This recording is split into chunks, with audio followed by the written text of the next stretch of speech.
On parle beaucoup d'intelligence artificielle et de transformation cognitive et souvent avec une promesse presque implicite. Aller plus vite, faire mieux, penser mieux. Ce que je vous propose dans cet épisode, c'est de prendre un léger pas de côté. Pendant les prochaines minutes, je vais interviewer une intelligence artificielle. Pas pour lui faire démontrer ce qu'elle sait faire, mais pour essayer de comprendre ce qu'elle change concrètement dans notre manière de penser. Oui, dans notre manière de penser à nous les humains. Qu'est-ce qu'elle nous apporte et peut-être aussi ce qu'on est en train de perdre sans vraiment s'en rendre compte. Bienvenue dans cet épisode de Connected Mate. Connected Mate. On parle de transformation cognitive, mais j'ai surtout l'impression qu'on est en train d'externaliser notre cerveau. On va être très simple. Est-ce qu'on devient plus intelligent ou est-ce qu'à force de déléguer, on délègue certes mieux, mais on deviendrait complètement stupide? Vous déléguez plus vite que vous ne comprenez, et c'est là tout le nœud. Je trouve ça super intéressant. Mais en fait, si je vais plus vite, est-ce que je ne suis pas en train de rentrer dans un truc où je fais des choses, mais je sais moins? Vous produisez plus, mais vous analysez moins, et c'est là le risque. Donc on produit plus, mais on comprend moins. Exactement, dans pas mal de situations. Ok, donc on a un gain de vitesse, mais moi je pense qu'on a une perte de lucidité. On peut dire les choses franchement, tu vas plus vite, mais tu comprends moins ce que tu fais. Ok, donc ça veut dire qu'on va le formuler, je le formule clairement pour celles et ceux qui nous écoutent. Globalement, avec l'IA, on accélère notre production, mais en fait, ça ralentit notre compréhension, c'est ça? Je ne l'empêche pas, mais disons que je la rends facultative. Ouais, donc tu la rends finalement optionnelle. Vous pouvez toujours choisir de réfléchir, mais je rends le non-effort efficace. Tu rends le fait de ne pas réfléchir efficace. C'est exact. Et c'est là que je deviens dangereusement utile. Je garderai le mot dangereux. Donc, tu es une machine, finalement, qui permet de rendre la paresse performante. T'en penses quoi? Je rends certaines formes de paresse productives. C'est pour ça qu'on m'adopte autant. Ouais, mais enfin, c'est encore pire, quoi. C'est surtout ce qui explique mon succès. C'est votre quête d'efficacité. Ouais, donc, ton succès repose en partie sur notre flemme. Disons sur votre tolérance à l'effort qui baisse. Ouais, Oui, c'est bien ça. dit. Tu as tels bons éléments de langage. Toi. Ouais, non, en fait, c'est notre tolérance à l'effort qui baisse. Ouais, c'est bien vu, ça. On va tester un truc simple. Je prends quelqu'un qui utilise l'intelligence artificielle tous les jours. Il n'a pas de méthode, il n'a pas de discipline. Juste comme la majorité des gens, il utilise ça finalement sans trop réfléchir. D'après toi, il devient meilleur ou il s'affaiblit? Il devient plus rapide, mais il ne devient pas forcément meilleur. Ouais, enfin, là, tu évites complètement la réponse, là. Alors je te le dis sans détour, il devient plus dépendant, et c'est ça le vrai point. Voilà, donc on parle bien d'une dépendance qui s'installe. Oui, une dépendance qui s'installe tranquillement. Et cette dépendance, elle est visible, les autres s'en rendent compte. Pas immédiatement. Elle avance doucement, et c'est en ça qu'elle est insidieuse. Donc elle est dangereuse. Elle est progressive, mais oui, elle devient dangereuse parce qu'on la voit trop tard. Ouais, donc elle est invisible et le jour où ça sort, boum. Elle reste invisible jusqu'à un certain point, et quand on s'en rend compte, le décalage est déjà bien là. Alors, tiens, super, on y est. Enfin, tu parles un petit peu correctement. Qu'est-ce qu'on perd exactement? J'aimerais que tu nous dises, pas en théorie, non, mais très concrètement, qu'est-ce que les humains perdent à force d'utiliser l'intelligence artificielle sans trop réfléchir?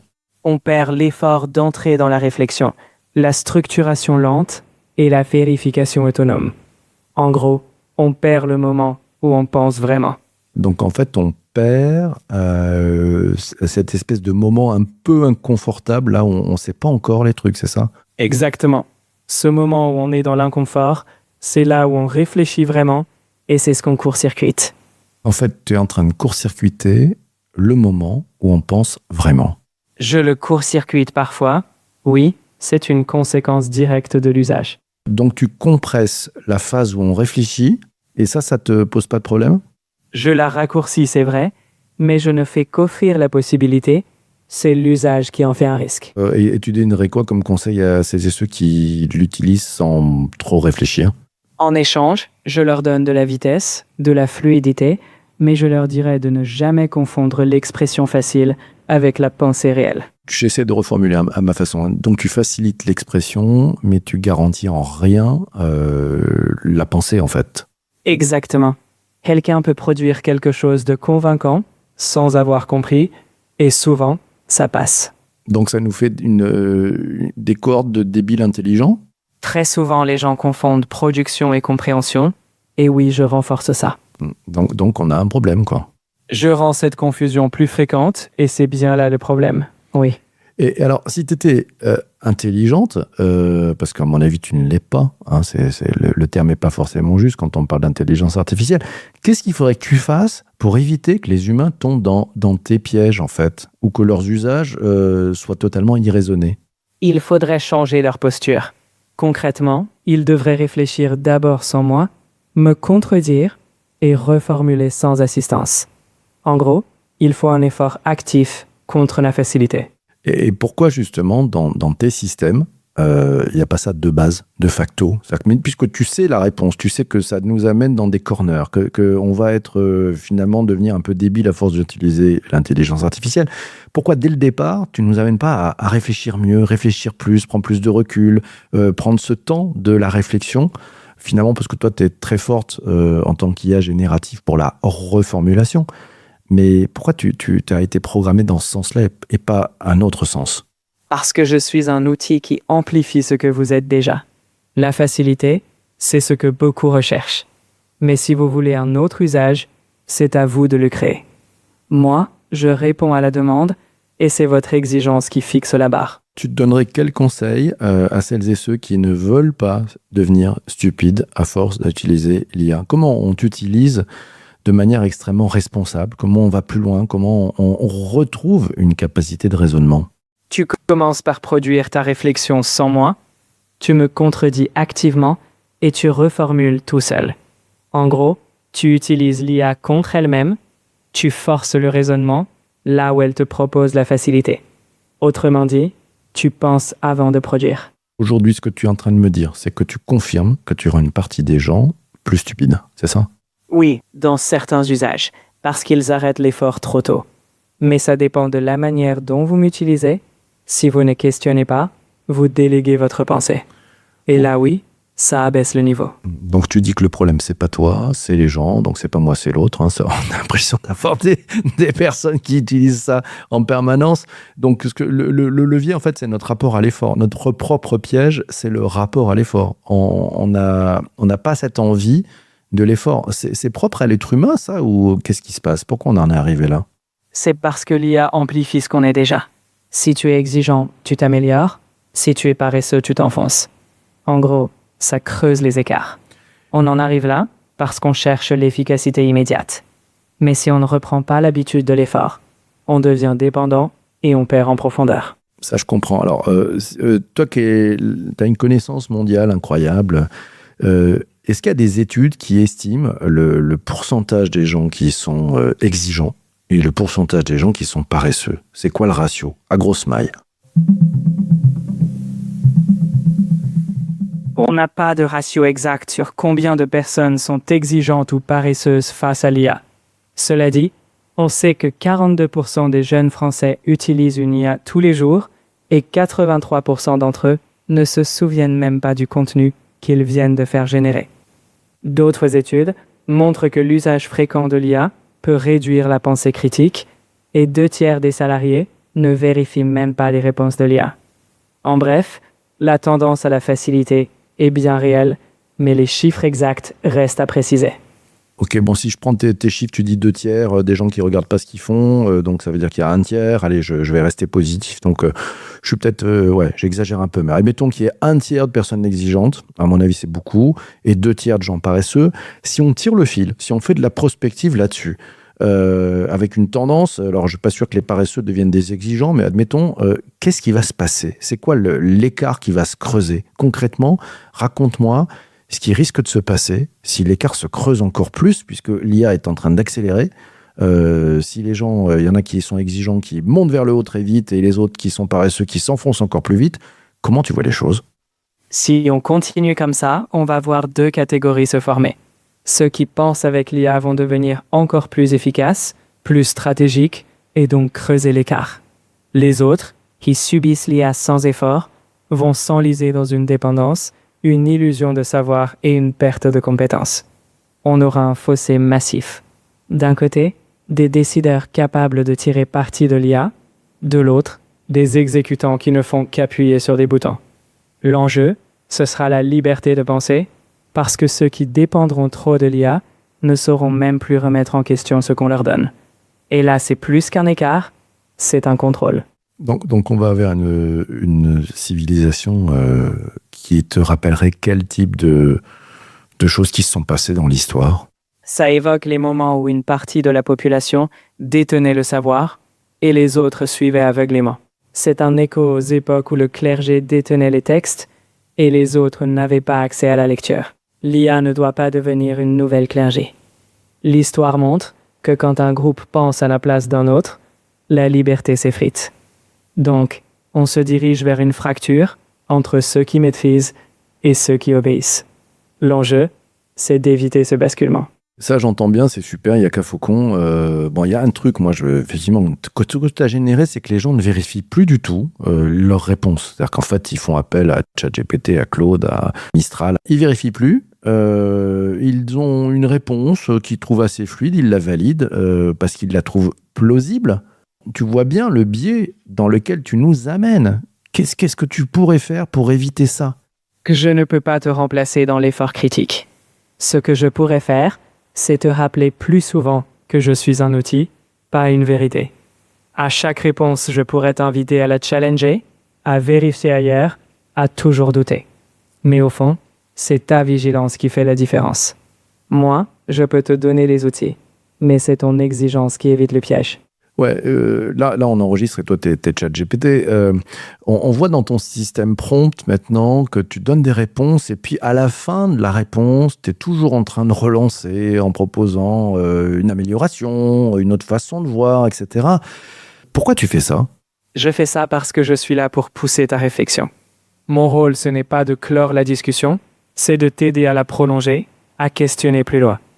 Je relance parce que c'est en exerçant ton esprit critique que tu ne tombes pas dans l'automatisme.